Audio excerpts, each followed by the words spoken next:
Going to see some really cool things in the next few decades. You may even get to go to space yourself. All right, so that completes that section. Now we do need to talk about those payload bay doors. So usually when the orbiter was up above the Earth, they had these doors open. One of the reasons was for deploying satellites, but another reason was it helped radiate heat into space.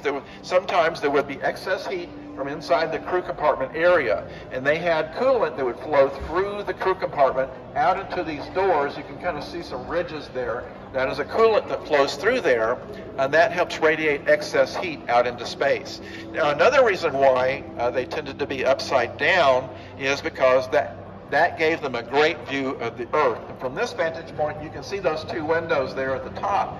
So when they're upside down, the Earth is going by below them. And can you imagine what that must have been like to float looking up through those windows into the Earth or onto the Earth below? Not photographs or movies. When you see it in person, it changes you. And it's something they call the overview effect, and it makes us appreciate our home a lot more. So hopefully more of us will get a chance to do that in the future. All right, now let's go back over here to the rear of the spacecraft in that system like that, so you don't float away while you're using the restroom there. But it is a really neat design, and that made it a lot more livable to be in space with that there. During the Mercury, Gemini, and Apollo programs, they had no space toilet. I'm not going to say anything more about that. All right, engines. Now, we don't have any in our exhibit right here because they were taken out, and the engine bells here are replicas. But did you know, these engines were designed to be reused, and of course the whole shuttle orbiter was designed to be reused. But we are actually reusing these engines even now on a new project. Does anybody know what that is? Starts with an A. Artemis. Artemis, that's right. Artemis 1, which flew last November, used 4 of previously flown shuttle main engines. We have 12 more that have been recovered from the leftover orbiters and from the cycle that we would sometimes go through to replace engines in order to have them give them a tune-up, as it were. And so the next several launches will also use shuttle main engines that have been flown before. How cool is that? The shuttle is already continuing to provide services, even though it ended in 2011. So pretty amazing. We have the orbiter, we have the external fuel tank, that's the orange part, and we have the 2 solid rocket boosters on either side. That is the space shuttle. Now, at launch, we have to do this in a 2-part process. And so the first thing that happens is it's in that pre-show that you may have seen, but it's a little subtle, so you might not have realized it, because when you light those shuttle main engines, you don't really see a lot of flame because you're burning liquid hydrogen, and of course liquid oxygen is the oxidizer, so it doesn't make a lot of flame. All right, so we light those 3 main engines first. A few seconds later, then we light those 2 solid rocket boosters. And the reason why we have to do that is once those SRBs are lit, you cannot turn them off. So you have to make sure you're going to go before you do that. So they do that process. The orbiter actually pitches back a little bit when they do that, and then when it comes back to vertical, then they light those SRBs, and now we're going off like a rocket, as it were. Those SRBs become empty, and they are jettisoned away, and they fall into the Atlantic Ocean. However, we use parachutes so that that fall is more gentle, and they can be recovered and refilled with new solid rocket fuel and used for other missions. So that is what gets us up into orbit. Once we get into orbit, the shuttle is in this orientation right here. They jettison that fuel tank, and it falls away and burns up in the Earth's atmosphere. Now we're in orbit going 17,500 miles an hour, about 5 miles per second. You could go from Orlando to here in 10 seconds, traveling orbital velocity. So it's pretty fast. Now after the mission is complete, somewhere between 10 days and 2 weeks, it's time to come home. All right, so these engines cannot be used anymore, but we have 2 other ones that we use for what we call the deorbit burn. So there's one right here, that medium-sized engine bell, and at the very top you see another one just like it on the other side.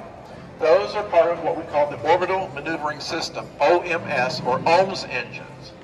All right, so when we do that ohms burn, we're going upside down and backwards, just like this, okay, in the direction of travel. So when those engines burn, they slow down the spacecraft from 17,500 miles an hour all the way down to 17,300 miles an hour. Now that doesn't seem like much, but it's no longer orbital velocity. So the Earth's gravity is going to start taking hold, and they're coming back one way or another. Now, if you want to survive re-entry, you can't be in this orientation. So it takes about 30 minutes before they start hitting the atmosphere. We do that burn, if we're landing here in Florida on the runway we have here, you do that burn over Western Australia. And so 58 minutes later, they're landing on the landing strip. So what happens at that point, by the time they get into the upper atmosphere, about 30 minutes later, they are now in this orientation. And they put the spacecraft in about a 40-degree angle so that that blunt side of the spacecraft takes most of the heat of re-entry. Now they're traveling very fast. They're going about 25 times the speed of sound, and they're going through the upper atmosphere so fast that it actually breaks the molecules of air apart around them, and even the atoms that those molecules are made of, creating what we call a plasma. That's the fourth state of matter. So we have gas, liquid, solid, and plasma. All right, now the side effect of that plasma is it creates an ionized area around the spacecraft. And the side effect of that is it cuts off radio communication. So if you've ever wondered why there's that few minutes of silence on re-entry, that is why. Start using the glider capabilities. Now after that ohms burn, there are no more engines to fire. Cannot raise its altitude anymore at this point. So there's one chance and one chance only to land this thing on the Earth, either the landing strip here at Kennedy Space Center or out at Edwards Air Force Base on a big dry lake bed.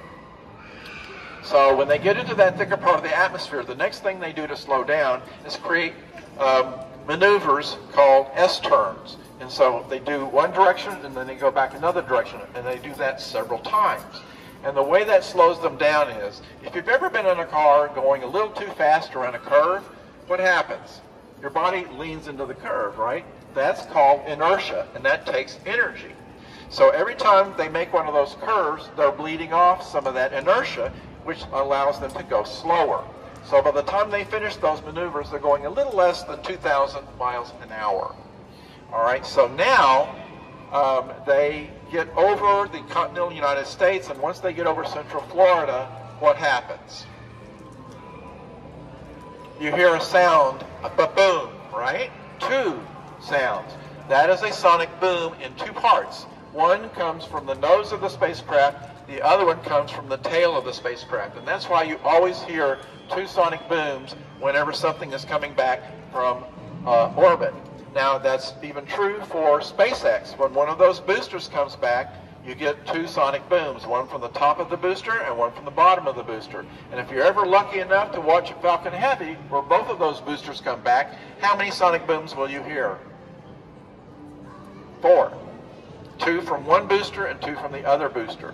And that's pretty amazing if you get a chance to come here for one of those. We actually do have a Falcon Heavy launch on the 18th of April. So there's no information yet about whether the boosters are coming back, but it's still pretty amazing to see one of those aircraft or spacecraft go into orbit. The next thing that happens is the pilot will execute a very slow turn over Kennedy Space Center and come up to what we call final approach to the airstrip. So with every second they're going a little slower and a little slower because the atmosphere keeps getting thicker until they get close to the ground. So the next thing that they do, they've lined up on the final approach, and just a few seconds before they hit the landing strip, they execute something called a flare, and that slows them down a little bit more. Now if they go too much, that's called a stall, and they'll fall right out of the sky. But they know just how much they can get away with, and they do that flare, and then 15 seconds before landing, they open the landing gear. And so if my arm here is the landing strip coming down like this, the rear landing gear touch first, and then a few seconds later the front landing gear touch, and now we are on the runway, and the next thing is to come to a stop. Now we're still going about 200 to 250 miles an hour at this point. That's still pretty fast. Luckily we have a 15,000 foot long runway, so it does give us a fudge factor. But what they have to do to slow down is they apply brakes to their landing gear, and that will eventually slow them down to a stop. Now, that took a lot of wear and tear on both the brakes and the landing gear, so they came up with another way partway through the program to speed up this process. So what they did was they designed in a place at the tail, the bottom of the tail of the spacecraft, where it's squared off right there, and there they packed a parachute. And so once they got on the landing strip, the pilot would push a button, and that chute would come out. It's actually called a drag chute, and it slows them down even faster, taking about 1,000 feet off the distance it comes to them, or takes for them to come to a stop.